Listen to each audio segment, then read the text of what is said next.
My name is Leslie Thatcher. Thank you all for joining us today. I am the Director of College Success at Perkins. I have the privilege of leading a national conversation about the state of college readiness for our students learning with low vision and blindness. I also direct a direct service transition program called Compass for students, their families, and educators. We are so grateful to be able to connect with you all virtually today. It's sort of a special gift of the Zoom culture we're in now. Let us go over a few things before we get started. There's always housekeeping tips. Today's conversation will be recorded and sent to you post-conference via email. All cameras and microphones for attendees will be turned off for the duration of the conversation. That said, we very much want you to be part of the conversation. It's in the title, and it's really how we roll here. The Q&A, we're asking you to enter via the Q&A mode in Zoom, and we'll monitor that and do our best to get to questions. Some of you have answered them with your registration as well. We also look to chat, use your chat mode for technical questions. That would be things like, I can't hear Leslie talking, or I can't hear the speaker talking, and so on. Finally, closed captioning is going to be available in just a few moments and can be accessed through your Zoom toolbar. To view captions, click the CC box and choose Show Subtitles. Subtitle settings will make the font larger and smaller.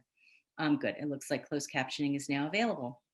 If you would benefit from a copy of the PowerPoint for accessibility reasons, please email us at collegesuccess@perkins.org. This is a series, and as you have registered, you will also receive an invitation to the second conversation in this series, July 21st. Shortly after the conclusion of this conversation, we suspect you will be very excited about joining that as well. This has been created as a series in the spirit of curiosity and collaboration. We're in new and dramatic times full of learning that we would not have anticipated even 2 years ago. What is the impact of virtual learning on our students? What deficits have resulted from this? What opportunities?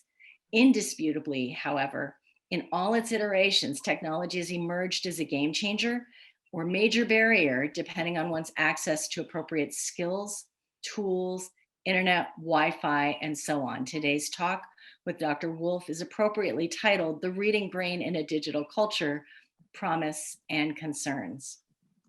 A little context about what brings us all here gathered today from many, many states, many countries. We're so thrilled that all the different backgrounds that have joined us today are here with us.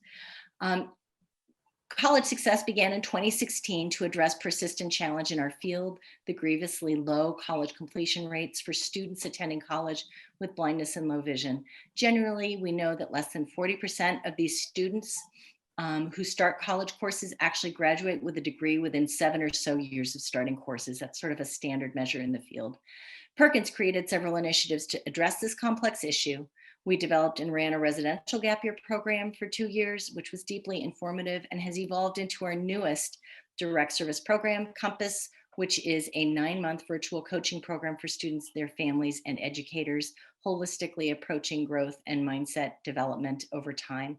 We're about to launch a college readiness resource to help our community explore college with greater information and sophistication. We've published a college readiness checklist and are about to debut a technology competencies for college readiness tool as well later this summer. And we're writing a promising practices guide for disability service offices. And we're hosting conversations like today, which really brings the human element to the conversation and really helps leverage all these other ideas. We must look to the adults engaged with our students and with this work. And all of those of you on this call and listening later are those special people. And so in order to see what is happening systemically, we must talk together. Thus, here we are in this national conversation.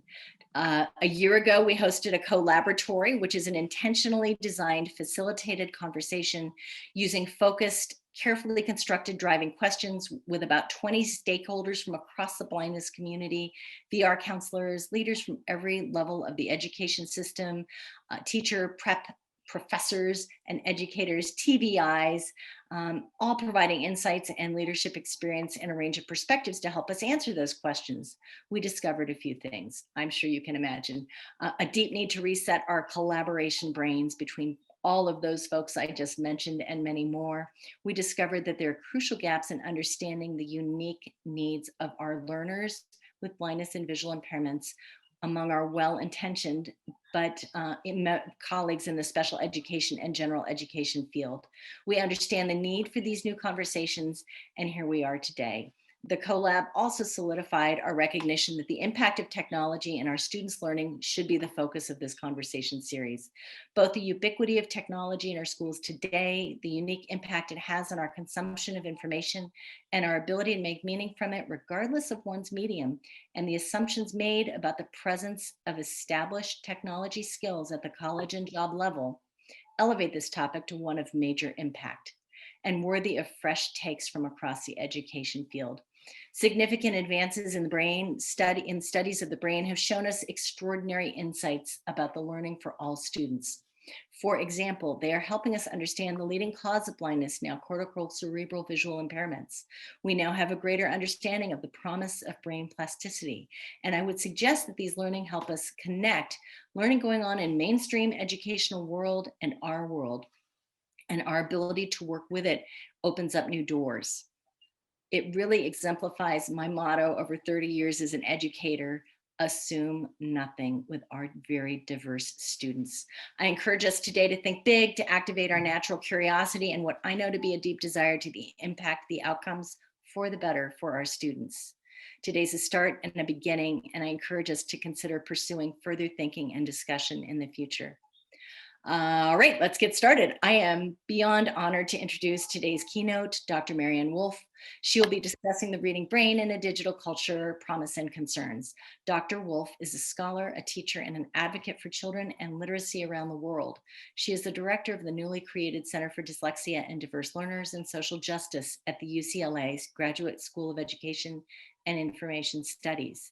Previously, she was a John DiBaggio Professor of Citizenship and Public Service and the Director of the Center for Teaching and Language Research at the Elliott Pearson Department of Child Study and Human Development at the Tufts University. She's the author of Proust and Squid, The Story of Science and the Reading Brain, a favorite of mine, Dyslexia, Fluency in the Brain, Tales of Literacy for the 21st Century, and most recently in August 2018, Reader Come Home, The Reading Brain in a Digital World, a really superb read. I can't praise highly enough. So I first read Dr. Wolf's book, Proust and Squid, as a learning specialist in a graduate school course many, many years ago. It had profound impacts on my work with high school students, learning to read, learning to write, and learning these things with various challenges, including dyslexia, but also with executive functioning and attentional challenges. Further, she taught me that the act of learning must be fed intentionally over time, that one skill or concept builds on another, and that one cannot just figure it out without deep, carefully built foundations, and that some of our students have a greater capacity to infer learning, and that others benefit from structured, intentional approaches. We know this in the field as well. Without further ado, it is my honor to introduce Dr. Maryanne Wolf. Maryanne, we are ready for you. Let's get your PowerPoint up and ready to go. Okay, let's get that shared. Oh, wait, here it is.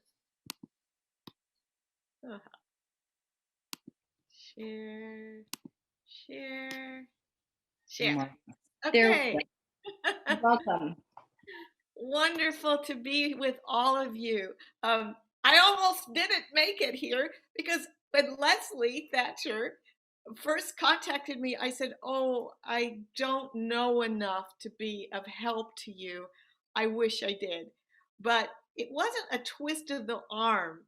Rather, it was, we are all learning from each other. So I thank Leslie for inviting me for an opportunity to share across our knowledge bases. And my knowledge bases have I have almost no knowledge of the visually impaired community, but I have a great desire thanks to Leslie and Kate Cadillac and to Kathleen Mann and to our wonderful panel to see how our different disciplines can inform each other. So my work is, as you'll hear in the next hour or 53 minutes, is about the reading brain. It's about dyslexia. It's about how mediums, different mediums, change how we read. And it's that last point which will permeate our time together, because you are using, many of in the VI community are using a different medium, and each medium has reflections in the brain. So we're going to have an adventure together, but it's one that I want to speak from a stance of humility about my lack of knowledge of your base, and my hope that your curiosity and your openness to learn from another knowledge base will be especially helpful after the talk and with my very wonderful, worthy panel. So I come to you from UCLA. You can see it's bright and light, but I come from a particular perspective, and that is that literacy should be considered a basic human right in every zip code, everywhere around our world, and across every person and impediment. Every person should have a right to literacy, because literacy literally changes the human brain and the trajectory of the individual. And that in turn changes not only our society, but the shape of our species. And I want to suggest to you that all of this is changing in this digital world, and never more so than this last year, in which we experienced a pandemic that exposed so many holes, so many lacunae in our educational system. It showed inequities that were based on the environment and poverty and race and class, and it showed inequities in terms of those who have different learning challenges. And so I want today to really be talking about how we look at that digital world after the pandemic, in which we have moved from what was a hinge moment between a more print-based culture to a digital culture, to what is now a full-fledged digital culture with all its great opportunities, but also challenges and concerns that I will address in the latter part of my time with you. My work comes out of the field of cognitive neuroscience and developmental psychology, and its intersections with education. Now, the first question I'm sure many of you might have is why neuroscience and education can be of help to individuals within the VI, the visual impairment community, and what is true for the work that I do in dyslexia. Thanks to Leslie and me thinking about this as reflectively as I can, I believe that a better understanding of the reading circuit is going to increase the knowledge of what has to be taught by any teacher for almost any individual. That this is a useful challenge to look at what the reading brain teaches us, so that our teaching can be informed. And this is a quote from my colleague in Paris, Stanislas Stefan. But it all begins with when I wrote Proust and the Squid, a fundamental insight. Very simple, but extremely important. Extremely important for your audience to consider. The human brain wasn't meant to read. Not a single soul has a gene specific to reading. Not a single one region that, or one cluster of regions that is specific to reading. It is a new circuit.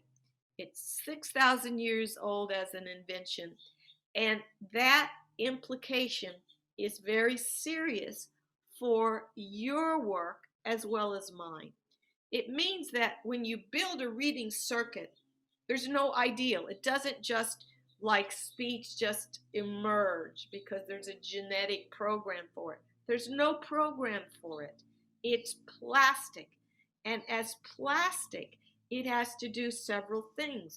It has to reflect whatever the, if you will, the language or writing system that is being used. So there will be different brain circuits for English versus Chinese versus Japanese. That circuit will reflect the language, but it will also reflect how that brain is educated, in what ways. And it will also reflect, very important for our talk with together, it will reflect the medium and how it's used. So some things will be, if you will, advantaged by some mediums and diminished by some mediums. And that's a piece of the work that you will be thinking about long after this talk is over. Some of the insights I hope you receive are about the fact that reading is based on a plastic circuit that reflects the characteristics of the writing system, and the affordances are characteristics of the medium. Now, to do this plastic reading brain, it's plastic within limits, of course. But what it does, it depends on design principles for anything new. So anytime the brain learns something new, what it has as its ace up the sleeve, this lucky, if you will, principle of design, is that it can connect older parts that are genetically programmed, like language, like vision, like cognition, like feeling. It can connect them in new ways. And we are recyclers. That brain is a recycler. It will recycle areas that were meant for one purpose for another purpose within reading. So it's very important to know that the medium, the environment, will help shape that circuit, because each person, each new reader has to build its own circuitry. That means that my circuitry is going to be different from many of yours, but it's also going to be different from my son who is dyslexic, or my other son who's dysgraphic. They have slightly different circuits, even though they come from the same environment. Their brain reflects what are the weaknesses and the impediments and the strengths that that particular brain has. So the reading brain circuit is really about learning to pull together regions of the brain that were genetically meant for something else. We had language ready to roll, if you will, genetically. All it has to be is triggered by the environment.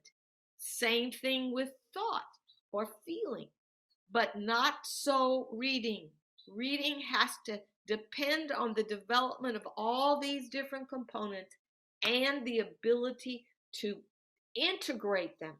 And I will use the word integration because I think that may be of a special importance in the teaching of Braille and other methods that are going to be discussed more by the panelists than I. But what is true for every child is that it is important for all those component parts to begin to be developed early. There's sensitive periods in the early brain development, and we want from the start a lot of exposure to elements in language and thought and feeling, etc., because we are building from the start the component parts of the reading circuit, whatever the particulars of that brain are. And there's been a lot of work by various researchers in economics that show that, if you will, the biggest, they call it biggest bang for the buck, but that the highest rate of return for our investment in education happens in early childhood, when we're building those regions of the brain that will be used for various things like literacy and numeracy. And I want to suggest to you that in the world of language, and this is the world of psycholinguistics and linguistics, we have various kinds of word knowledge. I want so much for the VI community to be thinking about how important it is in that 0 to 5 period to be developing representations of phonemes, knowing what the phonemes are for that first or second language, understanding the meanings of words, understanding how words can be used in different ways, and over time, acquiring the morphemes of a language. Even by age 2, a child is beginning to understand that S can make a plural. They don't have the concept. It's not metacognitive, but they are developing morphemes. They are representing the phonemes. They are learning words. Nothing. I can't emphasize enough. We absolutely have to have an explicit emphasis on representing the sounds or whatever the language is being taught. In this case, it's English. What a child absolutely has to have in the development of literacy is learning the correspondence between those little units of sound called phonemes and whatever character, whether it's Braille or Hebrew script, Russian script, Chinese, or Japanese kana, whatever the character is, how it's represented, either visually, tactily, etc., has to be connected to that phoneme. So phoneme representation and work on it, ensuring that the phonemes of the language are in place is very important in the act of reading. Similarly, understanding that when we read to our children, and over, every talk I give, I talk about the importance of having books and materials read to our child, or what in audio version, or even more importantly, by a caretaker who can engage in a kind of dialogic reading. This develops 3 aspects of language. It helps get those phonemes represented in a stronger way. It helps the child acquire meanings of words. It helps the child have a sense of how words work syntactically. They don't need to know what a noun is or a verb, but they begin to have rudimentary grammatical skills in that 0 to 5 and 5 to 7 period. But they're also doing something else. They are acquiring a vocabulary. And I cannot emphasize enough, we don't do enough.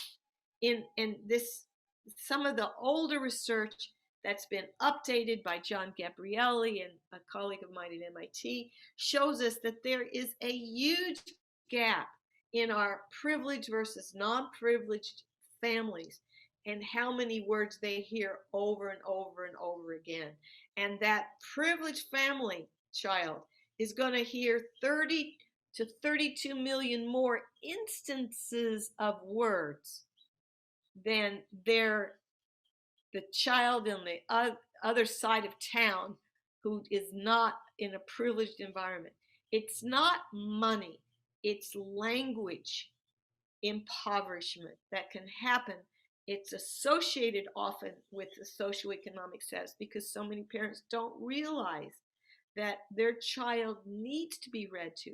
Their child needs to have the beauty of language. But there's another aspect to all this, and that's affect, feeling. Book stories of childhood are introducing the concepts of other. They are introducing what Virginia Woolf said, that we have 2 sides of self in the act of reading. We have our ego, and then we have the possibility for union with other. That's what Frog and Toad and George and Martha and Charlotte's Web and all these stories are doing. They're teaching that others exist outside of us and that we are having a chance to understand what other thinks, what other feels. And this is a chance to try on 100 different cells. It's so important. But there's another aspect. And Leslie mentioned Proust and the Squid. Well, that book was written in 2007. As I said, it took me 7 years. I might not have said this, but it took me 7 years to write it. I really wanted to do my absolute best to show how literacy changes us. But it changes us, and I began the book, even though they didn't let it be my first chapter. The editor had the choice. But the first line I wrote was, "Reading begins under the crook of an arm." And what I meant by that is that this tactile, social, emotional affection, love that gets associated between hearing the stories and learning these words and learning about others and the act of love, the love that comes under the crook of an arm. So I really very much want to emphasize how important that 0 to 5 and the early, if you will, the early literacy, pre-literacy periods are for developing language. But they also do something else. And this is extremely important for every child in every community, with every impediment, with every challenge. And that helps develop cognition and background knowledge. And there's this line about vocabulary by a scholar, and he always calls the Matthew effect. The rich get richer and the poor get poorer. Well, not necessarily if we have this knowledge and impart it to everyone, that we need to give language, which gives background knowledge to our children. Because when they come into schools, into the reading act, they are better prepared. They have things to hook onto as a result of us as caretakers, as our world, as our community, giving them this extra, if you will, platform for language and thought. Now, I work with pediatricians in something called Reach Out and Read and Bring Me a Book.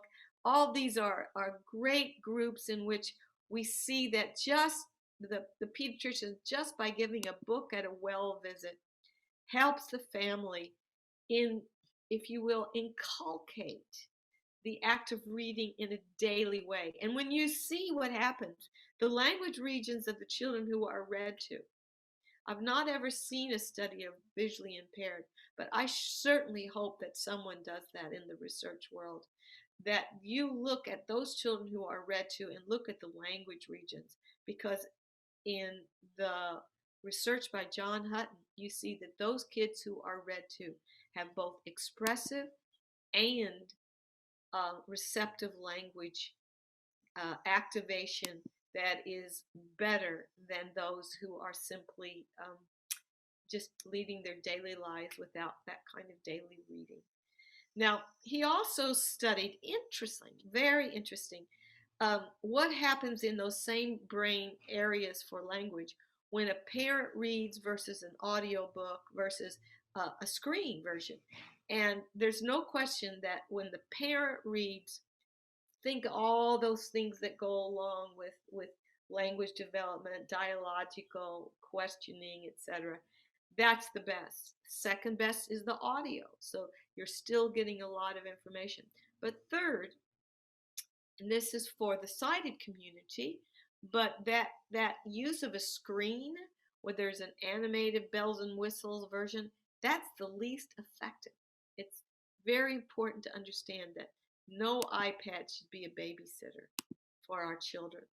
Now, when we translate this, and I'm not translating this for the VI community, but I want my panelists to think about how this 0 to 5, if you will, emphasis on multiple components translates into the curriculum you are using for our visually impaired individuals.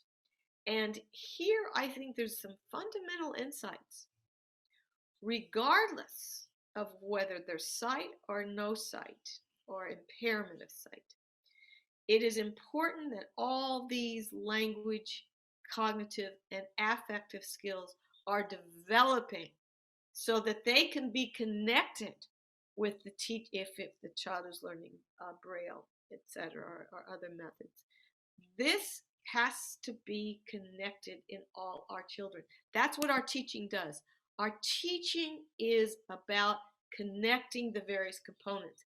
Now, to be sure, in the United States and other countries, there's been an unnecessary war, if you will, between the more structured approaches that emphasize grapheme, phoneme, correspondence rules, the letter sound rules, etc., and phoneme awareness, versus those who say just immerse the children in literature and they will induce the principles. Well, that is as untrue, I believe, for a sighted child as it is for a visually impaired child. We don't just immerse, we teach. And that's really important. We teach all those components of the reading brain, and we teach how to connect them. The integration is what is so important. And so if I would say, what are the insights from the reading brain that are important for all children, it's that we are explicit about phonemes and the characters that we're using, whether Braille or various writing systems and symbols. We are busily connecting knowledge of the word, syntax, semantics, morphemes, affective, if you will, dimensions of word meanings with the connection between the letter, character, and the phoneme, the sound. That's really important. And it may, because I do not know, I've been trying to read for this talk about the different competencies and the different aspects that some of our panelists have been writing about. But I think this is a fundamental set of insights that we share, that we need to be systematic, we need to be structured, and we need to be immersed in story and book so that it's combining all this, but combining it systematically and explicitly and not cherry picking. Put a little of this, put a little of that. No, we're talking about an integrative, multi-componential kind of intervention. And our research on this by Maureen Lovett and Robin and Morris and I have shown that better than any one program, the multi-component intervention has the best effects. And that is true not only for multi-component, but it's also true, again, this is very important, the earlier we are intervening in this way, the better we are in our work with impaired readers, like readers with dyslexia and other kinds of struggling readers. Now, what I've been talking about to this point is just setting up the basic circuit. That's just the decoding brain. But that's not the point of reading. The point of reading is to use decoding as the platform that gets elaborated in the reading brain circuit to include deep reading processes. This can't be more important. And I have to say that one of the things that I just in my bare bones reading to prepare for this talk, what I was very concerned about is one of the things that we know we need in dyslexia is to increase fluent decoding and comprehension. We have to get automaticity to be able to add these deep reading, comprehension, perspective taking, critical skills. I'll talk about that in a few more minutes. But this is so important. One has to teach to automaticity. We teach all these other things and integrate them, but we must become automatic. And that, I think, is an extra challenge for the visually impaired community in the teaching. The idea, which is, and I really tried to read a little bit, so I'm not speaking from total ignorance, but to gain enough automaticity in order to add these more, if you will, deeply and sometimes very sophisticated cognitive processes that lead ultimately to the greater contribution of that reader over time.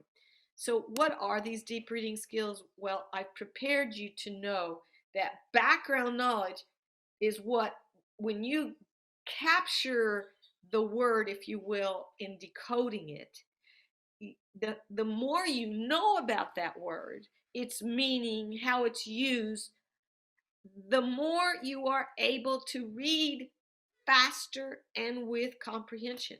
So background knowledge is one piece of it. Background knowledge in vocabulary, knowing the meanings, is this very important piece. That becomes the basis to connect with the information on the text. So you're bringing what you know to what is new in the text. And that then becomes, like, if you will, a petri dish or a platform for you to make inferences, for you to make ultimately leaps beyond the information to your own thought. But that takes a lot of work in our teaching.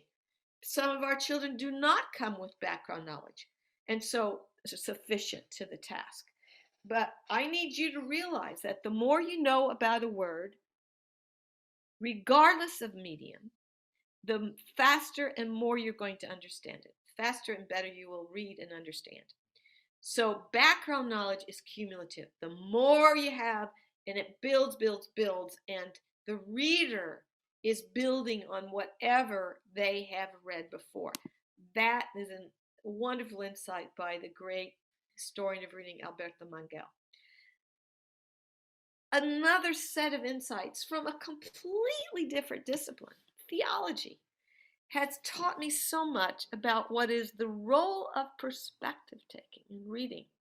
And a former teacher, the theologian John S. Donne, talked about this in a very beautiful term. He said, passing over is at the key of reading, whether it's the Bible or Psalms or George Eliot, that we all have the capacity to pass over, but sometimes we don't discover it.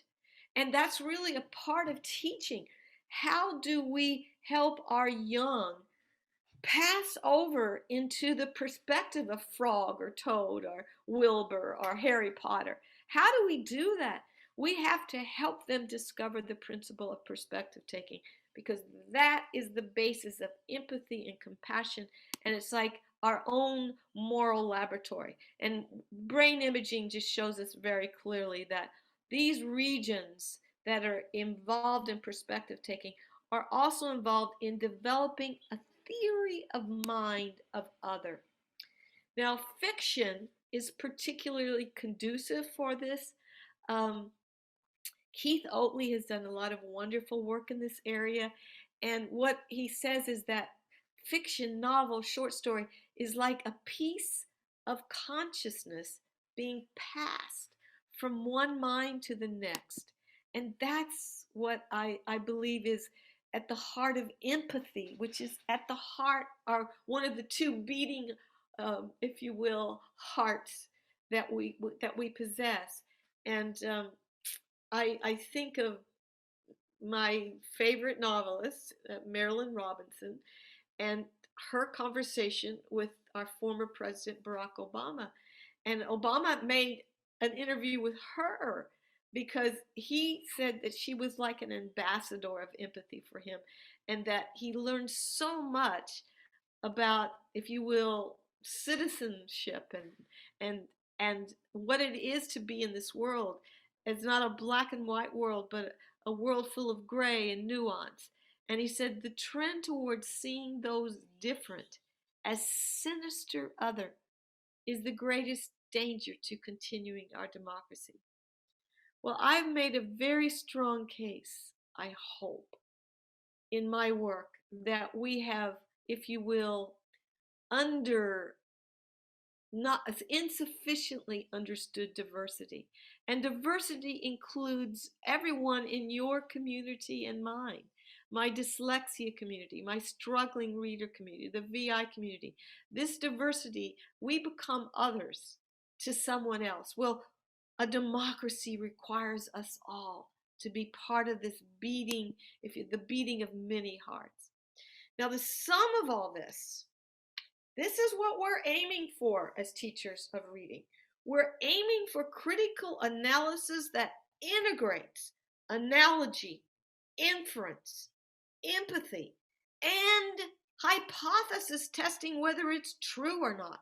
One of the worst aspects of digital culture is that we are being polarized into camps in which we hear our information or learn only from one perspective, and that confirms our original thinking and our bias. That is an impediment. That's not just a challenge. That is a threat to democracy. And so we have to really develop the skill of how do we check for the truth? How do we not take things at face value? How do we not just expose ourselves to only one silo or another? Because if we do not, we are susceptible to fake news, false news, etc. Now, the expert reading brain doesn't stop there. One of the hardest things that we ever do when we read deeply is that it's like we have a diving board that we may or may not allocate time to dive into our own thoughts, our own best thoughts, our own insights.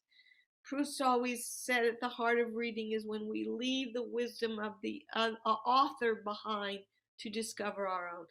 That's what I want for all the individuals whom you are working with.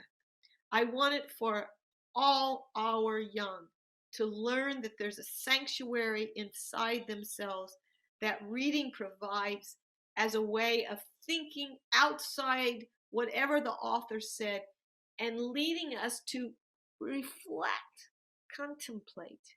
That's the contemplative function that we all are able to reach, but we must learn about it.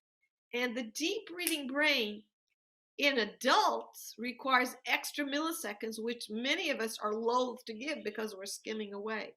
But in childhood, we have to help that form. So a piece of our work goes well beyond decoding, though getting decoding automatic allows us to add these processes. But we need to have our eyes on the prize of the ability to think our own thoughts and have critical analysis, empathy, and insight. Now, as you know, my work has really been on the cerebral diversity in dyslexia, and I offer only 2 slides about that as a way of thinking about what may be areas of weakness and strength in some members of the VI community. So we're always looking at the ability of the child to represent their phonemes, to have attention, be able to exert concentration and attention, to develop short-term memory, to develop automatic retrieval between whatever that medium is of print and the sounds of language and the meanings of language. So the speed, if you will, of the retrieval of all that information. At the same time, we're looking at whatever the strengths might be, the cognitive memory, the oral language, the reasoning, the character traits for resilience, self-advocacy, agency. These are really important to put in the, if you will, the constellation of strengths and weaknesses in our children.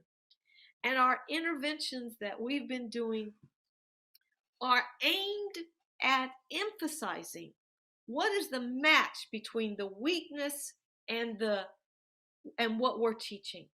We want a match. We want targeted intervention, but we want intervention that integrates and develops the parts explicitly in structured ways, and we want those automatic, and we want those to become the basis, that automatic set of processes, the basis for explicitly taught deep reading skills.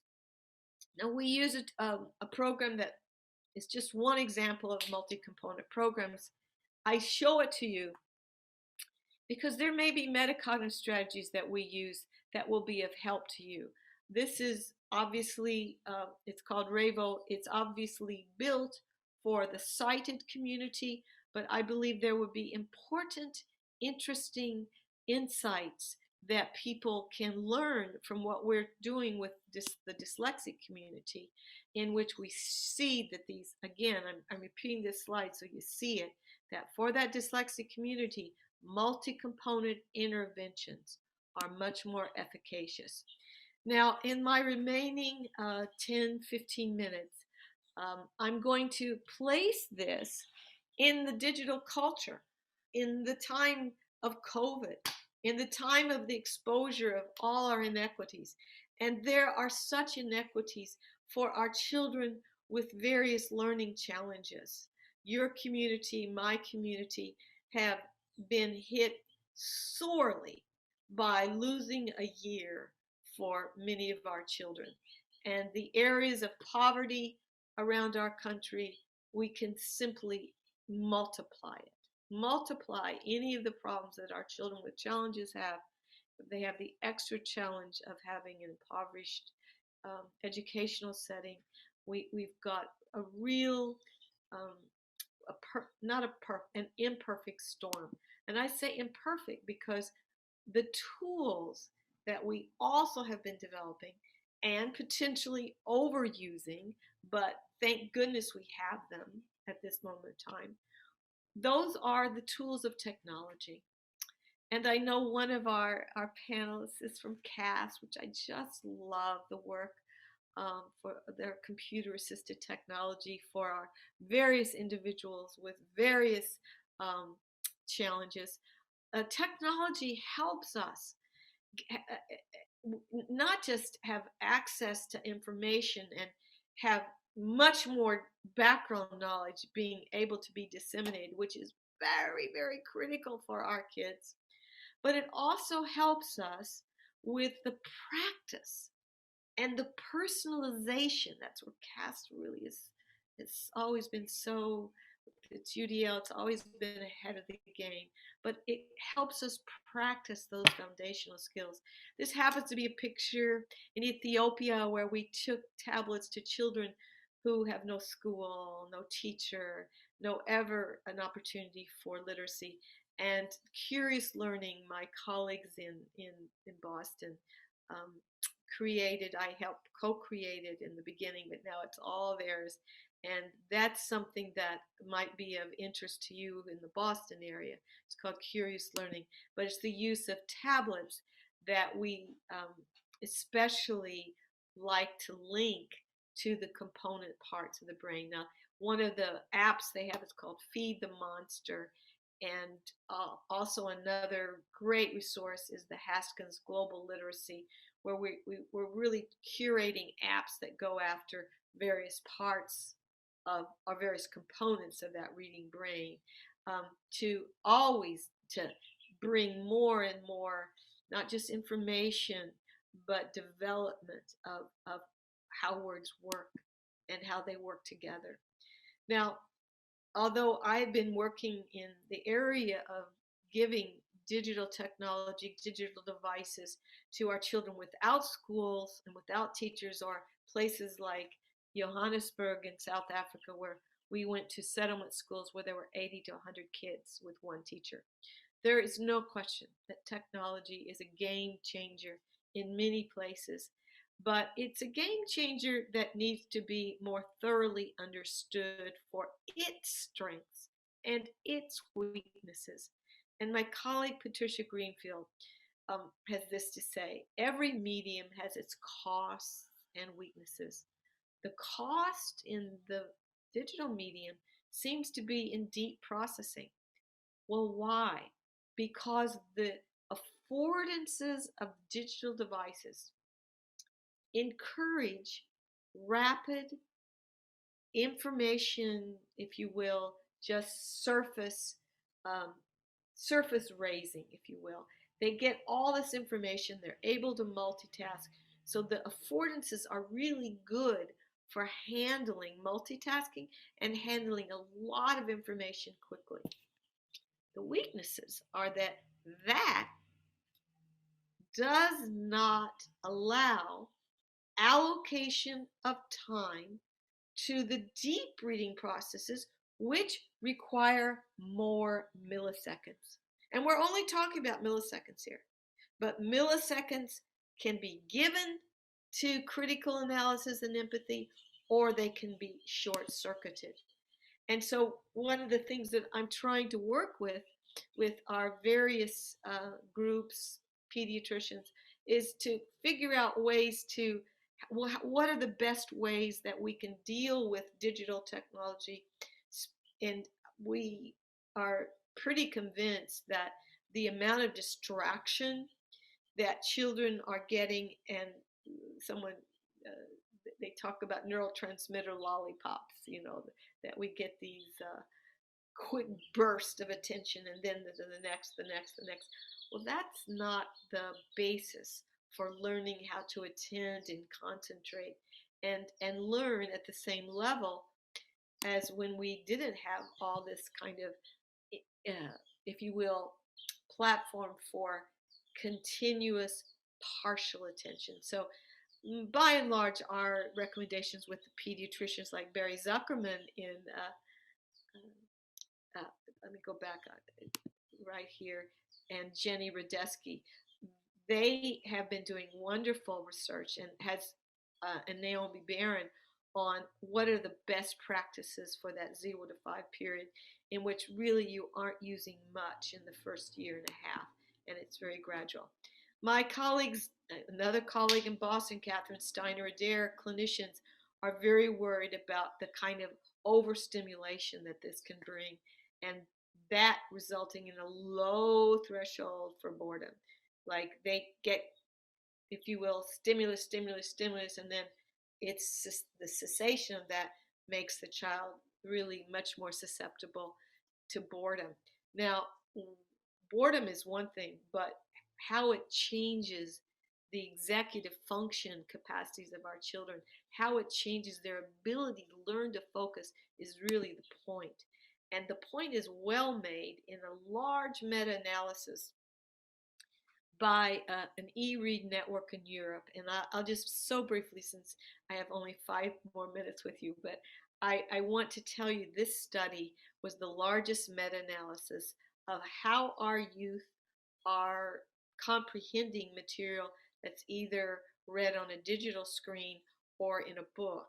And their comprehension, this is 171,000 subjects over almost 20 years, they were always, not always, they were significantly better when they read in print rather than on a digital device. Now, we have to unpack that. And one of the analysis was to look only at the kids in the last few years who are quote unquote digital natives. What you find is they think they're doing better on the screen because they're reading faster. So the question is not which medium is really better than another. It's how each medium encourages us to use or not to use our more sophisticated processes. And I think unpacking that for the visually impaired community will be a really important thing in terms of how essential our digital devices can be in helping accelerate literacy in our community, in our VI community, just as we do in the dyslexic community. But we have to be forewarned that one of the problems is that the screen can encourage, especially in today's post-pandemic, or still in the midst of a pandemic, overuse of the screen, which encourages us to skim, browse, word spot instead of reading in a more concentrated, immersive way. So we have to really think through whether or not we're all becoming skimmers and Twitter brains, in which we are reducing the amount of complexity we're encountering, which reduces our ability to discern the truth and make hypotheses, or to perceive beauty and to feel empathy. All of this, these kinds of changes are my big, big, big concerns for everyone, not one person excepted. How we read, how we become literate, how we think, how we feel makes us either more susceptible or less susceptible to falsehoods, either more or less susceptible to demagogues who like to tell one story over and over and over, which is the antithesis of democracy. A democracy is the place for true diversity of opinion.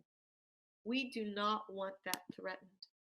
And so there's no binary story, as you saw, that I'm working in various places with digital devices.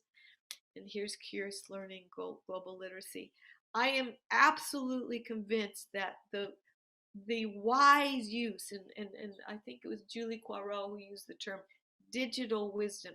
With digital wisdom as a goal, we can use technology to democratize knowledge, and background knowledge is so important to our young. And for personalization, I think of UDL, oh my goodness, all of that is so, so important. But I want to put all of that hope that I have over the question, how do we connect what we know about the reading brain research and what I would call the demise or diminishment of deep reading processes in many of our young? How do we put all that together for the future of how we teach?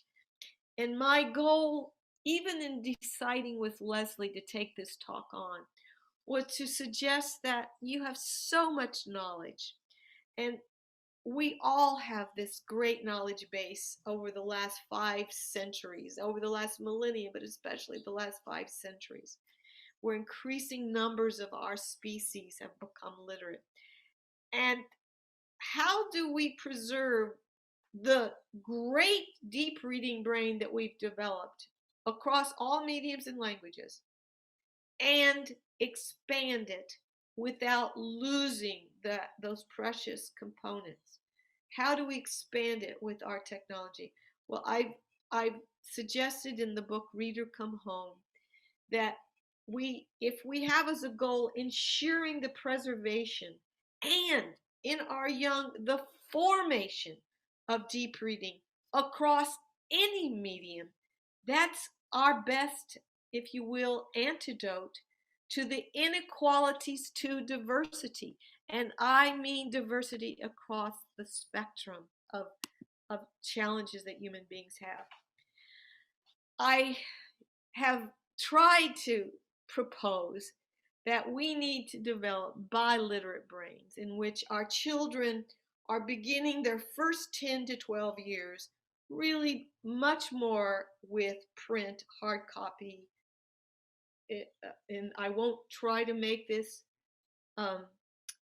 leap into what the Braille reader should or should not have, but I will suggest to you that my best thinking now is that we need to be able to develop those deep reading skills based on an automatic decoding brain based on print, while simultaneously we're developing coding, all the skills that the digital personalization from CAS, for example, offers us, so that we're doing that simultaneously.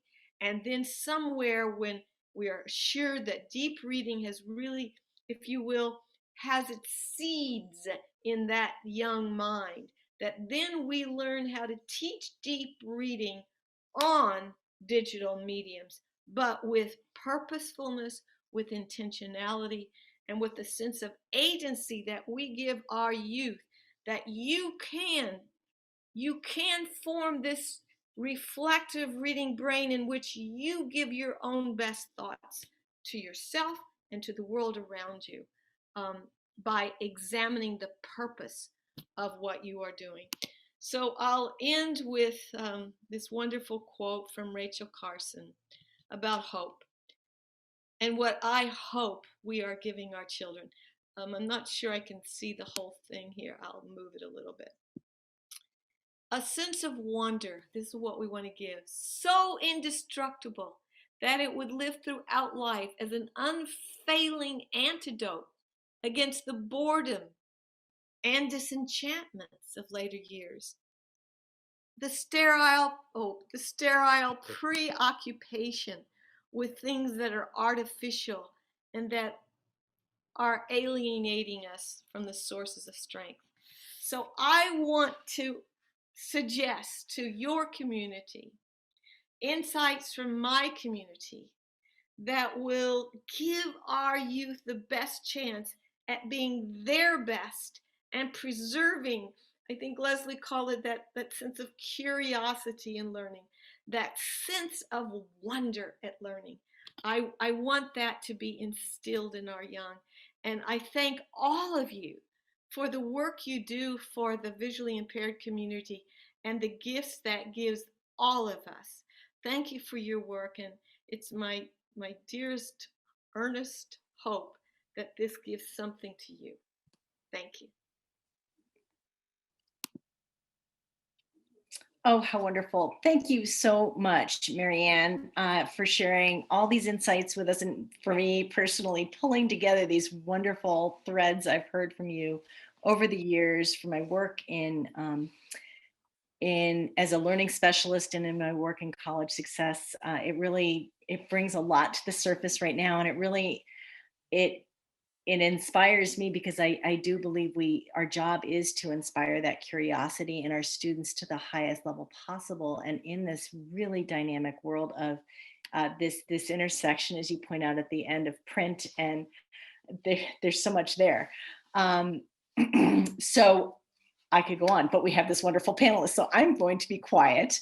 And we are going to now turn this over to Dr. Wolf, as well as some wonderful panelists. I'm going to introduce them now as we pull them into the visual range here.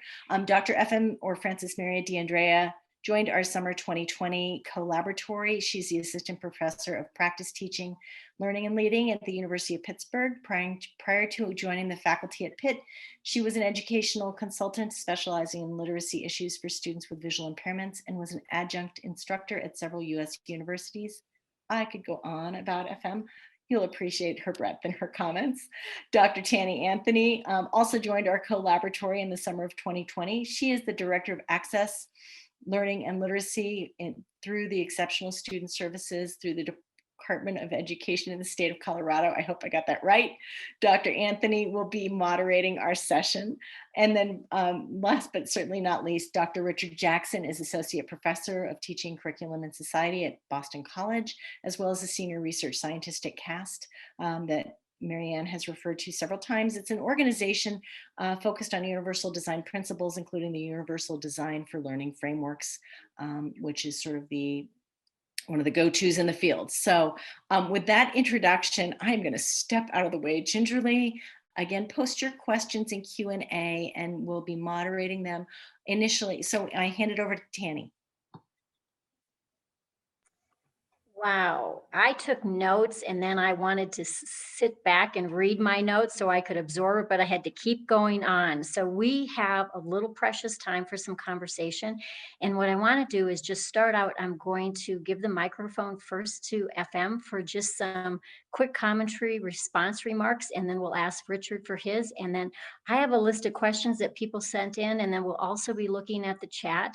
Please know that we're going to try to get to all questions, but I'm trying to group in themes. So hopefully if I see a new theme, I'm going to try to go there. So FM, will you please start out with some response comments? Sure. And Thank you so much for inviting me to be part of this panel. This is like some wonderful dream come true. And there were just so many times that I wanted to, I don't know, applaud as Maryanne was talking, because there were so many wonderful connections that she made to what we do. So I'll just make a few comments that especially related to early intervention and the importance of early intervention. And I know, Tanny, that's certainly something that has been a love of yours for many years. But I know we'll also talk about students with low vision who are print readers as well. But I spent a lot of time writing and thinking and talking to folks about Braille and teaching Braille. And so I do want to kind of start there, because it is English. It's just a different reading and writing system. Dr. Robert Engelbretson refers to it as a writing system that has, an actual orthography. So there really is a parallel to print. And I think we've known for a long time, and there is ample evidence for decades, going back decades, of the importance of a strong foundation in literacy instruction for Braille readers, that we've known for decades how important it is for children to get Braille instruction from a very early age, and to get daily instruction from a qualified teacher of students with visual impairments, and that the instruction that they receive is really a high quality. We've known there was a study that Trent and Truen did in the 90s that indicated that students who started Braille from an early age were readers who were more fluent and had better comprehension. And so when I knew that we'd be preparing some remarks for this, I really got interested, and because I knew one of the questions had to do with what do we know about the reading brain for Braille readers? And there have been quite a number of studies in recent years. We've known since the with the work of Sodato and some folks that there is activation in the primary visual cortex with Braille readers, and since then there have just been a lot of other studies indicating cross-modal that plasticity that Maryanne was talking about. And one study that, and I'm not a brain researcher, so I'm just reporting some of these studies that I found, that was from 2007 by Liu and folks, did indicate that students who had early instruction in Braille and longer amounts of daily practice, that there was evidence of stronger connections in that cross-modal plasticity, that the more, it wasn't just early Braille, but it was also a lot of Braille reading. And I think, again, that goes back to instruction and instructional strategies, and the importance of kids having daily instruction, daily opportunities to have their hands on Braille, and not just when the teacher of the visually impaired is there, but all day long, multiple opportunities, so that they really get that strong foundation. I could keep going, but I'm going to stop because I want to hear what Richard has to say. Okay, Richard, you're on. Oops, you muted though. Maryanne, I thoroughly enjoyed your talk. Wow, so much to connect to. I'll say, first of all, that there's really never been a better time in history to be a blind person, speaking for myself. And I'll kind of connect back to that as I go forward. But with your talk, you gave us so much hope, because you really elaborated what is known about the science of reading now. I could relate to the bottom-up processes where you describe the loop of experience between language, speech, the sensory input, whatever the modality is. And at the same time, you talk about top-down processes where the role of experience is so important. What's the background knowledge that people bring to understanding what they're reading? Another takeaway from me was you referred to the reading brain. And I think the reading brain, from your message and what we know about the similarities between the way blind people and sighted people learn to read a coded language like Braille, is that it's really a learning brain. The reading, whether it's Braille or print, it's about the task of reading. And that task involves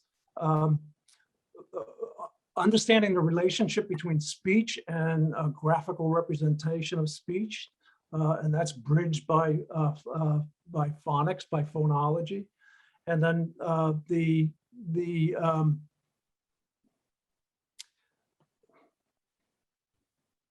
I'm sorry, I kind of lost my train of thought there. There's so many connections. Can I tell you what I think you're going to say? Yes, please. Yeah, my age is showing, Maryanne. No, it's so good. No, you're causing me to infer, which is just perfect. That's right. You're with me. Thank you.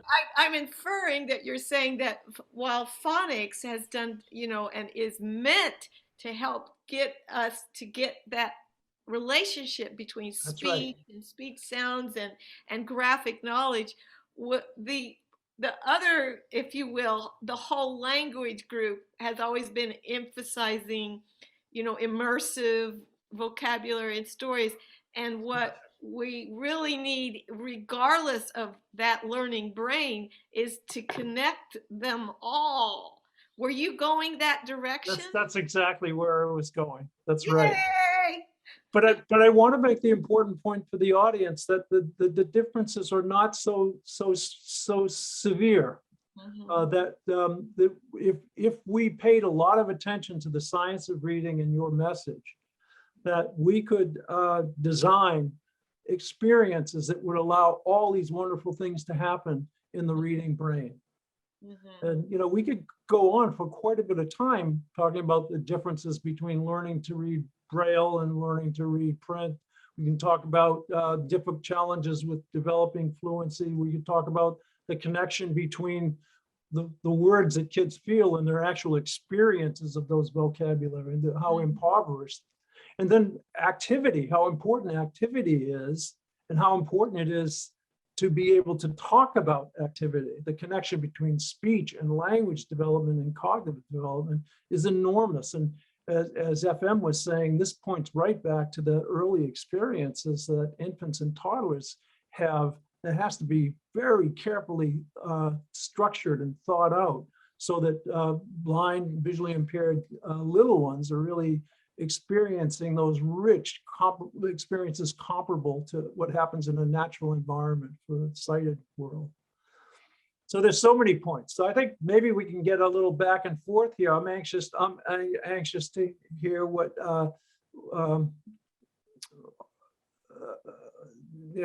what others have to say.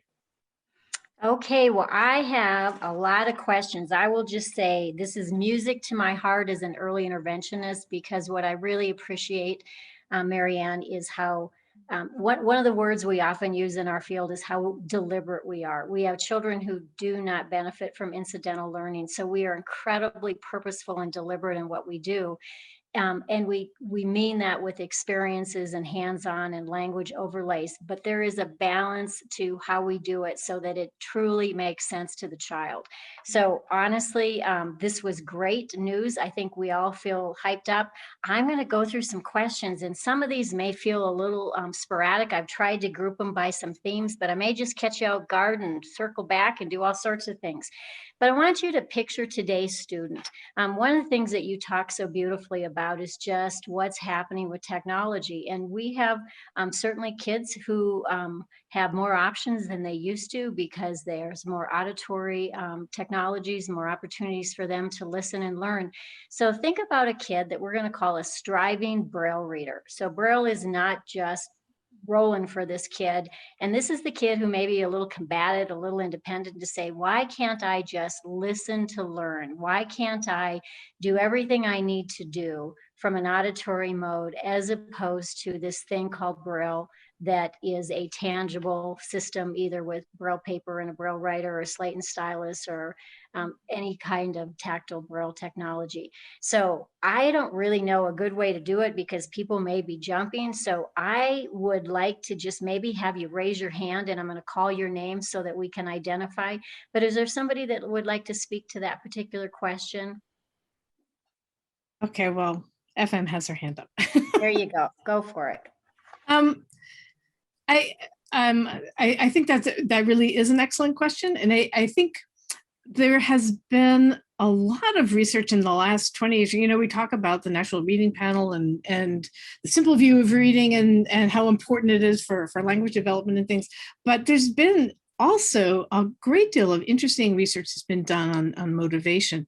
And for you know, whenever we have students who are not making the strides perhaps that we think, there are a lot of questions I think we should be asking about why that is. Is it that the student is getting a sufficient dose of instruction, for example? Maybe the student really needs a different method of learning. You know, if they talk about the definition of insanity of just doing the same thing over and over and expecting different results, something has to change. So what is it? So I think a really comprehensive assessment of, when you're saying the student's not making the strides that you expect, what exactly are you meaning? Is it related to vocabulary? Is it related to word recognition? Is it related to, and how you can tap into that motivation? When Maryanne was talking about the Matthew effect, we've known for a long time from Stanovich's work that, you know, the students who do more reading are the ones who make the better gains. But if you have a student who is really not, for whom reading is really difficult, trying to motivate that student, so trying to tap into the, I don't know, topics of interest, reading choice, what does the student want to read about? What are the things that interest them? They may not really want to be all that jazzed by the basal reader that's being used in the reading program. So what could you use instead? And try to pinpoint what the actual, is it a difficulty with word recognition? Is it difficulty with vocabulary? We've known from the alphabetic Braille, contracted Braille, the ABC Braille study, that vocabulary is one of the areas where our Braille readers kind of fell back even by second grade. They were a little bit behind their sighted peers. So I think there are different strategies we can try, because what's missing with speech only is things like spelling, things like conventions of print, such as, you know, headings and indents and all of so speech is a wonderful access tool. And so I think we need to kind of differentiate between what we mean by literacy being reading and writing and access. And I think when Richard made that comment about, you know, this is a great time to be blind, I don't have any friends who are blind right now who want to go back to before there was refreshable Braille displays and the technology, because the access to information is amazing. But having that strong foundation and being able to read and write, so that it only opens up options for access once you have. Could I just add to the Yes, please. Yes, please. Excellent points. I would encourage kids. I'd go try to push a little performance, like here. I'd like you to give a talk, and I want you to write some words down that you can use as prompts in Braille, and you refer to the Braille, because if you don't have the Braille handy there, you're going to lose your train of thought. And then I would like you to read this passage in Braille several times, but each time you read it, I'd like to hear some emotion, some performance. So I try to connect the Braille, the practice of Braille, with something functional that you can actually use Braille to reference your thoughts. And then also that you can use Braille to make accurate portrayals of a poem or a speech or something like that. I think a lot of Braille users are discouraged because their reading rate is so slow without sufficient practice. And even the teachers may not be encouraging them to read because the old round robin approach for for disfluent readers is punishing, and it's embarrassing, and well, we don't want to have him emphasize what he can't do, but practicing rereading is a fluency building strategy, and being able to work from notes for many purposes is really the discovery of the value of Braille. Okay, last call on that question. So I think we came up with some good motivational strategies. Maryanne, yeah. I have one that plays, I hope, connects both Dr. Andrea and Dr. Jackson. And that is, there are some groups, one of them is a program called Rally Reader. And though it's built for the sighted, I can easily imagine, I would even like to talk to the creator, Andrea Johnson, about this. What it does is it builds a kind of way of connecting the child to the area of interest, what things that they're most interested in, with the reading level that they're at, and the library or place where they can find the book. And I would imagine that places like Learning Ally might be one piece of that, but to have an audio version of a book and choice, just as Dr. Andrea said, FM said, choice is so important, agency is so important, but it also is building that vocabulary knowledge, which, it does, some of the studies I've shown just shows how we know all this. Vocabulary is enhanced and it advances with the more you read. The less you read, the opposite. So it's like this terrible situation where if you don't have enough of a rate, you're not going to progress and add vocabulary, so that et cetera, et cetera. So things like Rally Reader may well be one way of getting motivation and vocabulary knowledge and background knowledge, at least in an audio form. Now, I very much understand what you're saying, Richard, about getting Braille truly used and practiced all the time. That is, in my community of dyslexia, that's our number one problem. We are not getting practice. And technology is a help on that. There's no question that technology can be helpful on the practice realm. But what I liked about what you were doing is very sly, if you will, making Braille helpful in ways it's not helpful to others. I mean, here you're giving a speech, and your notes are right at the tip of your fingers. And what a cool thing that is. That's how to sly might not be the No, it's good. Your face is not buried in the page too. If you're right, you're out there and making. I'll never forget one of the things that this darling little girl at a school who never talked. She just, she was very dyslexic. She never talked. And somehow I gave a little talk to fourth graders, which is not something I usually do. But she put her hand up and she said, "Well, I never read it like everybody else. I have to read it upside down." Everybody gasped and says, "What do you mean you read it upside down?" She says, "Well, this is what," and then so she turned the book and the kids started saying, "My God, you have a superpower. Dyslexia is a superpower." And I thought, oh, no matter what else I've done that day, I've helped her and her classmates and her teachers, who were shocked, who'd never known that. see that you can use the challenge in a positive way. And so, Richard, I think what you're suggesting is, how do we find those positive ways to give practice, but a use that others don't have? So I don't know. Those are my thoughts. I think that's the sign of a good teacher, that we're always looking for ways to make something real and authentic, and not just because I told you it was a good idea. And this is certainly where our role models come in too, that there may be children who can really benefit from somebody who can say, let me tell you how I use Braille versus when I listen, etc.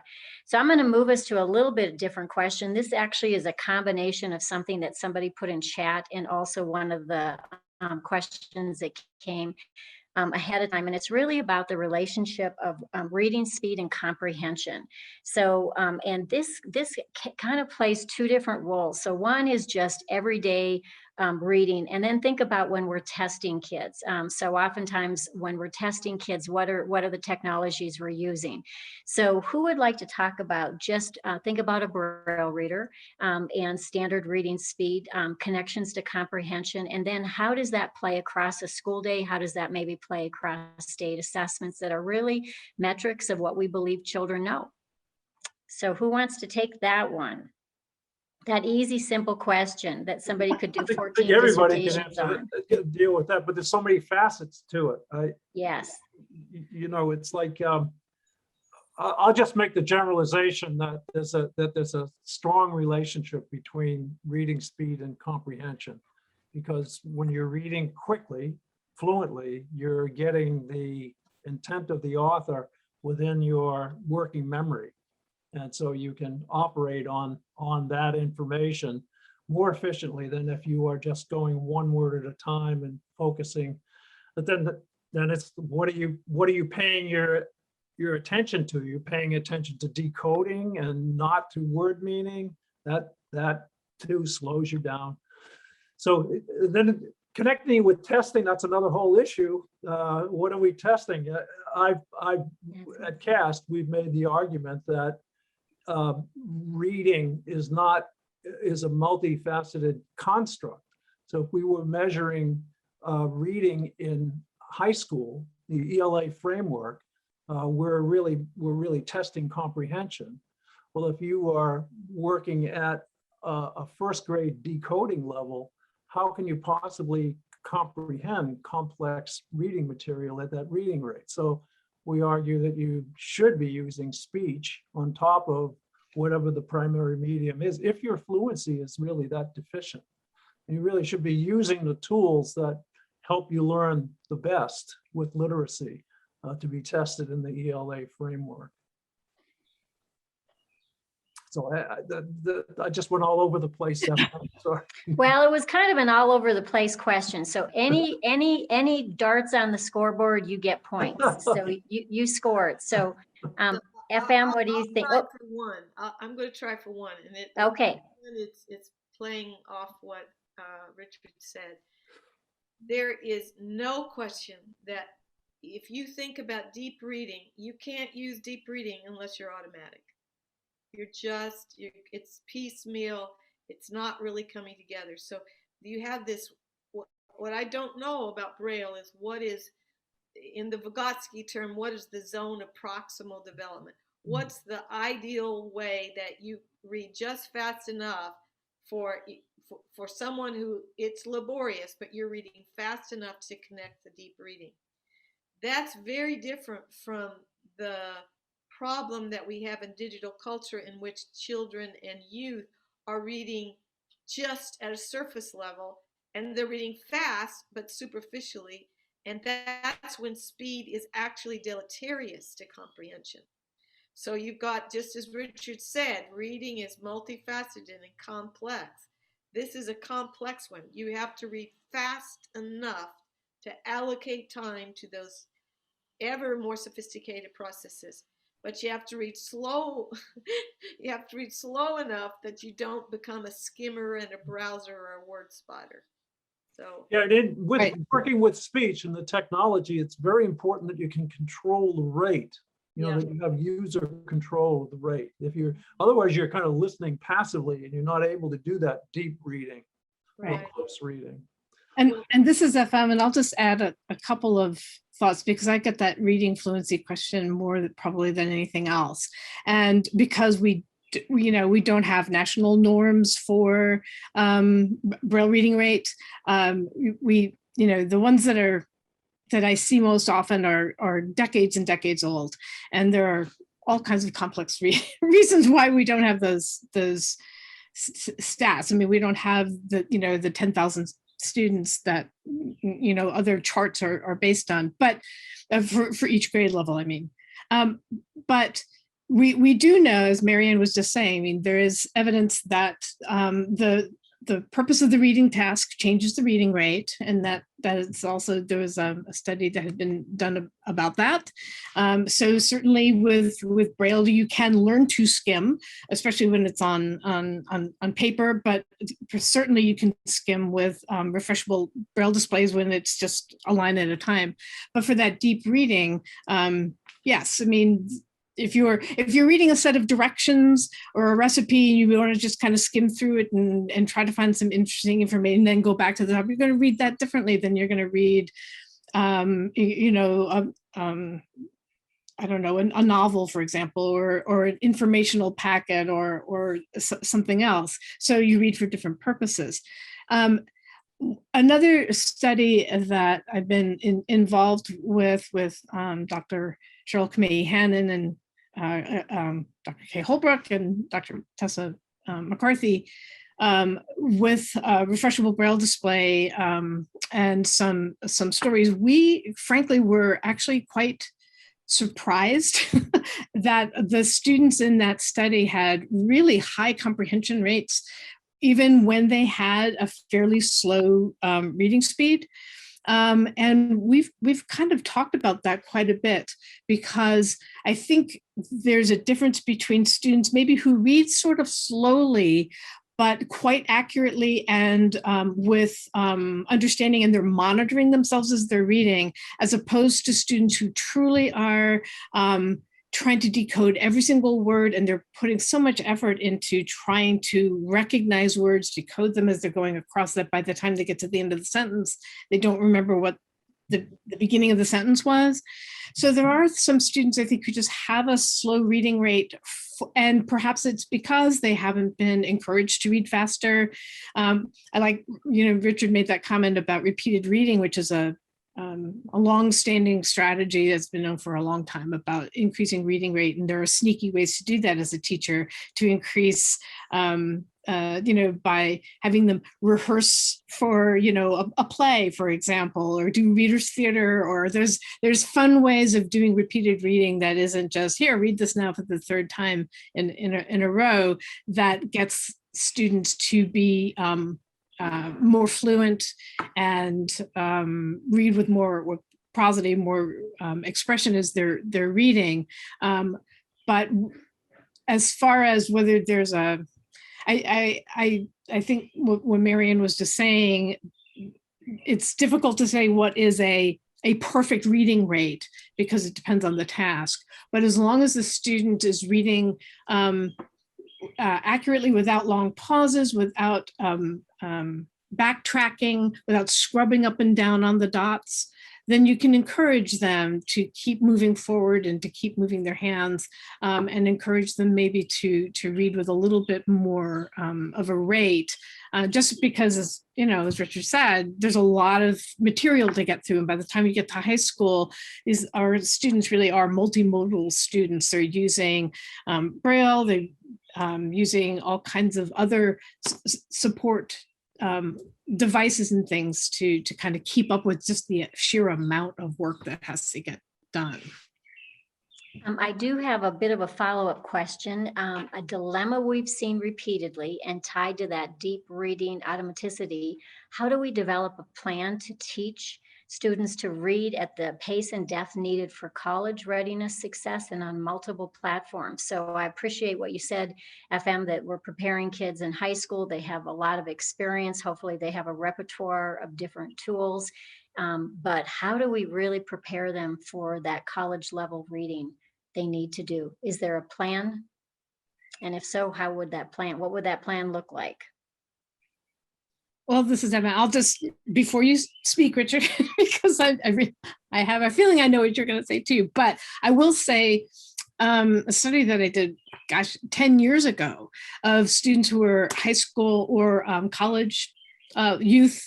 And even at that time, those students were using 4 or 5 different devices to get their work done. And that was, I think I did that study before like the iPad came out and before people were so dependent on their phones. So I think having multiple tools, again, if the only tool you have is a hammer, everything looks like a nail and you approach everything from the same way. But if you have multiple tools that you can select from so that you can be more efficient, that's the other thing. I see sometimes kids are just, well, I only use my laptop and that's it, or I only use my portable Braille device and that's it, instead of having an array of tools and shifting what they use to be most efficient. All right, I'm done, Richard. Well, it's all really good. Well, we're talking about reading for college. So we're talking about kids coming out of school, like the kids going through the Perkins Gap program, gap year, and they really want to hit college running. So I think what they will encounter in college is bloating syllabi where nobody does all that reading that's required or presumably required. I could go on about how professors compete about how bloated their syllabi are. And then there's the fact that people in general don't read research articles because they have so many other alternatives. They get so much through YouTube. They get so much through professors' best gift of their entire book as they make a presentation that's readily available. So there's so much available today. So let me get to the real point. It isn't that you consume the material, it's that you have a way of capturing what you need to retain and reuse or repurpose for writing or for preparing for a test. So the real magic is in how you get back to, how you mark, how you capture, how you replace, put in another place so that you can return to for study. And and then where are you studying? Are you studying on the train? Are you at a really great office at home? So you do need a variety of tools. So you need to get your resources in accessible materials, and that's much better today than ever before. And then you have to have technologies that will allow you to mark and return to and capture what it is you need to study. The rest of it is just all how you self-regulate and how you learn to learn. What is it that you are motivated to capture? And then the best thing after that is to have study buddies, develop relationships with other students, and engage in interactive sense-making conversations. Hopefully, you've got a professor that would be willing to engage you in these conversations, but if not, with other students. So these are the real skills, the real power tools that college students need to master. They can't read everything. Nobody does. So what do you do to really get what you need and enjoy it, and just wonderful world of discovering what's out there. It's just incredible what's available today. And I want to just add one thought, is that we've been talking a lot about Braille this afternoon, but of course, all of this applies to students with low vision who are using print, because those are also students who have to be using multiple tools. And of course, there are, again, lots of wonderful new technology tools that increase access to information for all of our students. So. I do need to interject that we have a student who said, but Dr. Jackson, I read everything you assigned. I just saw So that. we'll give her a full shout out, Marianne McDonald, every single thing you assigned. Okay, I am looking at our time and I'm going to get to, Well, oh, I'm a Marianne, different did you have, story. okay, Marianne, did you have I something? have just a tiny one because I made a mistake and I want to correct an erratum. So before I said that Rally Reader has this avatar in which you can show which book or which interest. That is called Bookalicious, not, and it has a lot that I think can be offered to the low visual impaired kids and youth. I think it could be really helpful for that slightly older student. But the Rally Reader, which I had said incorrectly by Andrea Johnson, actually builds fluency. And that could be really in many ways so helpful. It has built-in speech recognition. It reminded me of Thinking Reader, Richard. Oh, It's okay. like Thinking Yes. Reader on steroids. But it's called Rally Reader, and I think it'd be very helpful to know Rally Reader and Bookalicious for these older students. And the final thing I want to say is that I'm trying to write a paper called The Importance of Being Fluent. And I acknowledge that up till now, rereading has been a help to us, but it's insufficient. And all of us know it. You know, we use it. I use it, but it's insufficient. And part of the things that I really want people to realize is that we should be teaching early on morphemes to help understand how that aids fluency. We should be helping them have vocabulary that is age appropriate at each one of. There are people who have Catherine Snow in this one group in California who really are using vocabulary as a way of getting concepts per grade known. So we should really think of fluency as being contributed to by semantic syntax. And that's where the Bookalicious and Rally Reader come in, because you go a little more sophisticated. That adds syntax to the fluent contributors. So fluency is a battle, but it's not a battle that's just about decoding. It's a battle to have all these other components added to it. Okay. Absolutely. Right. Yes, yes. And I forgot, I'm sorry, I just have to add one, this is FM again, because I forgot to add one little thing, and that, again, back to Braille, we do know that there are more efficient, and this is where Braille might be different from print. We do know, I think there's probably been more studies on hand movement patterns than most things related to Braille, and we do know that there are more efficient hand movement patterns than others. And so we do know that Braille readers who become quite fluent in Braille are the ones who use that lovely scissors pattern where they're going halfway across the line and then their left hand goes back to find the next line while their right hand's finishing, and then they meet. And so there have been multiple studies that talk about that too. And I happened to see in the chat, somebody mentioned something about bad habits that can be developed when students aren't encouraged to use really good hand movement patterns. So that is something I should throw in, or else Diane works. There is this incorrect belief that Braille readers is just sequential blending of letters, because the 1-point touch, but with the scissors pattern and 3 fingers on each hand, and it's amazing. It's parallel processing. Yeah. Yeah.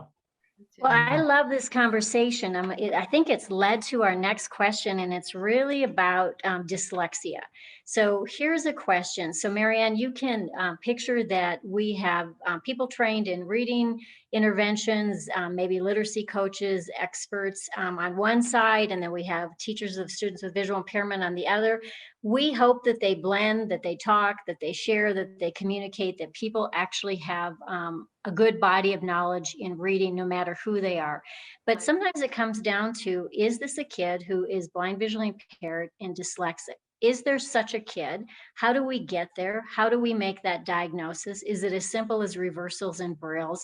And once we know it, if we know it, what do we do about it? Are they the same or different strategies? So it's kind of a diagnosis question.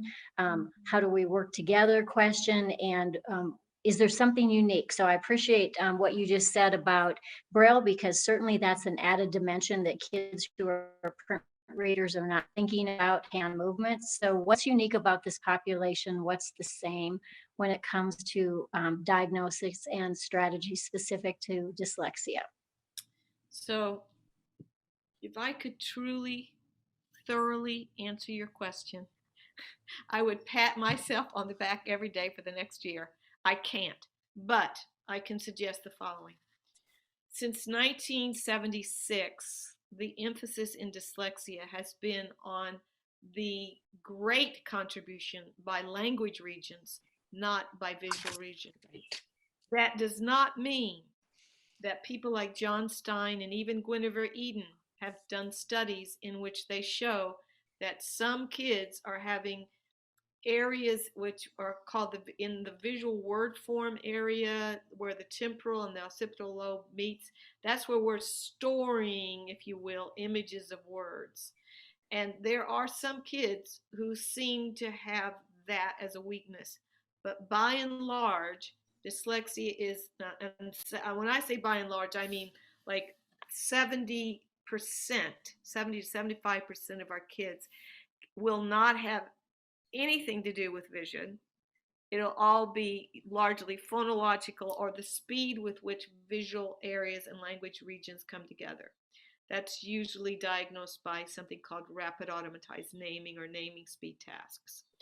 And then there's short-term memory things going on in there. But those are the major contributors to dyslexia, which leaves this visual area actually less likely that it will be dyslexic.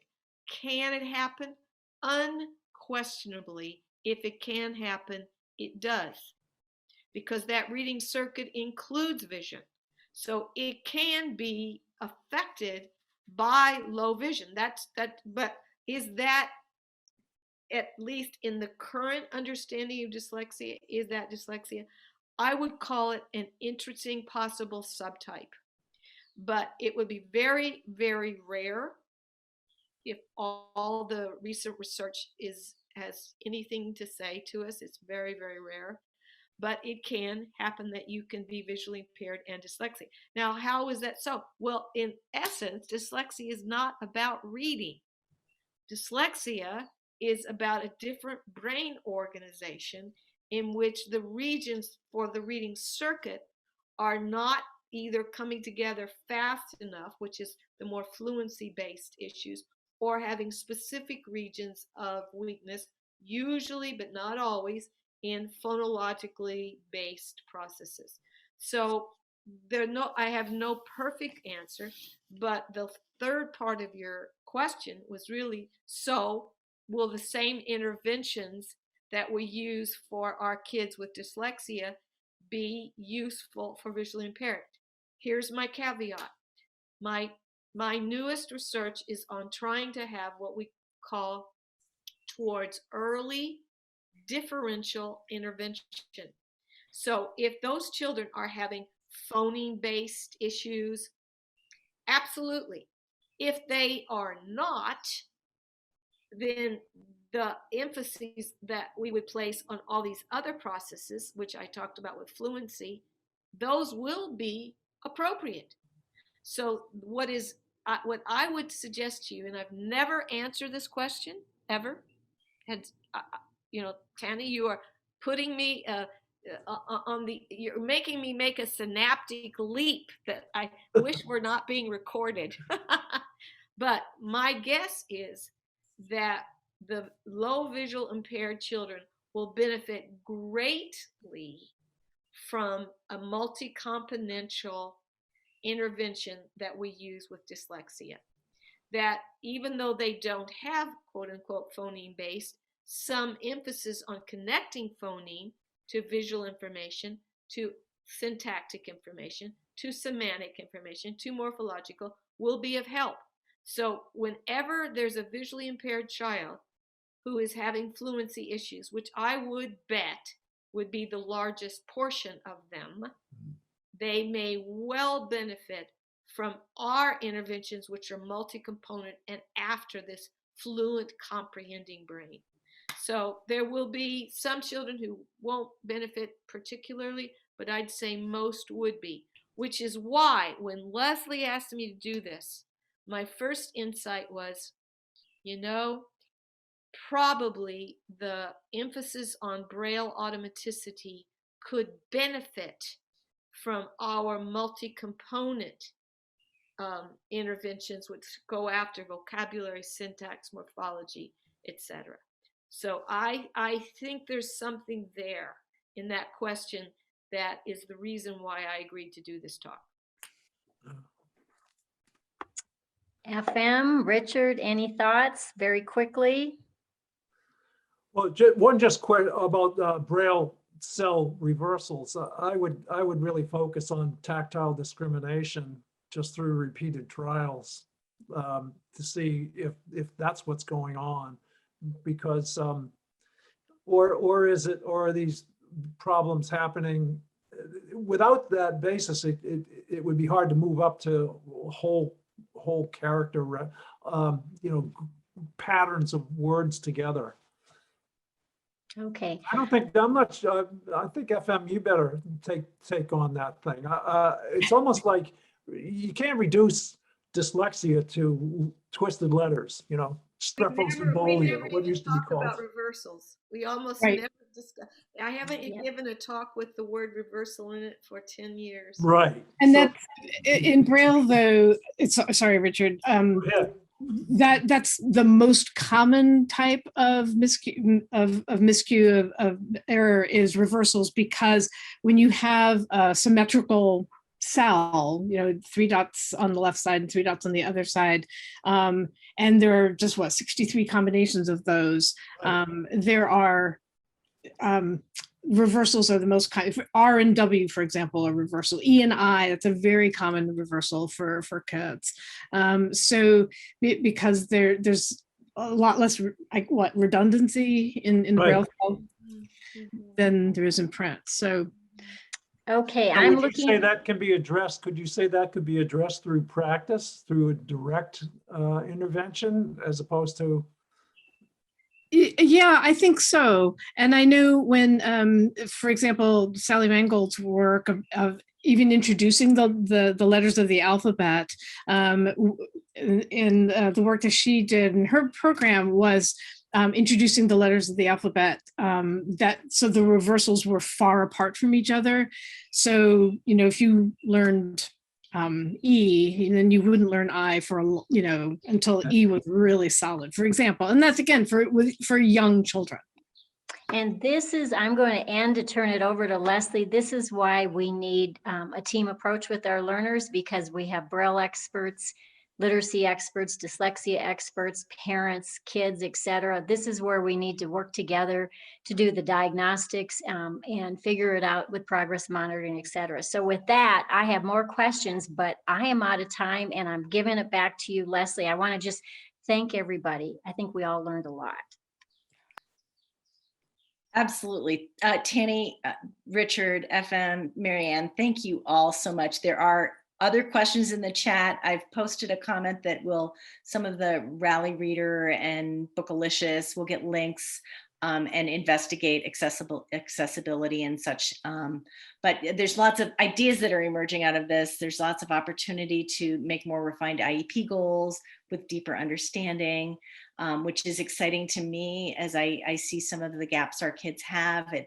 that the IEP goals can be more enhanced as they get older too. There's so much. I'm going to just stop right there, refer to my notes so that I stay on track and I wind this thing up in 3 minutes. So thank you all so much. A few additional housekeeping tips as we wrap this up, besides our really deep thanks to everyone. We want to say that we have the second in our follow-up series, in our conversation series here, that is this screen is going to have this in a moment. By the way, this is Leslie. Our next conversation will take place Wednesday, July 21st, from 3 to 5, same bat time, same bat channel. And we will send invitations to you all shortly about it. Dr. Yue Ting Sui is going to talk about the educational access and equity issues that were raised today. You can hear how that might resonate as a student goes through and may not have access to high quality or regular TVI support, that their reading may fall, that a teacher may decide to reduce expectations on a student. And we really need to talk about how that impacts our students. And we can also explore some of the technology competencies that a committee has started and we're about to produce that will resonate with you all and with some of the gaps we've identified in this conversation. So thank you for that. You'll all get that invitation. I wanted to mention a little bit about our Compass program. I will put in the chat a wonderful program that we are wonderful. I say that, I'm very biased, but it's impactful, and I will post it there. You heard me allude to it before. That's a link in the chat to the program. And if you have other conversation points you want to raise, we're looking to talk about this. We're looking to create articles within our college readiness resource that is addressing some of this to help inform parents as early as possible about ways to advocate for their students. We're open to ideas. We'd love to talk with you. There's other opportunities coming up in the not too distant future. And so please keep in touch with us. And Kate and I really love a good phone call, as all of our panelists can attest. So with that, I will wrap this up and say thanks again to Dr. Wolf for her wonderful insights, her willingness to join us today and help us begin to bridge that gap between all of these areas of research, understand current thinking about the reading brain and this digital world that we're in and its impacts for us.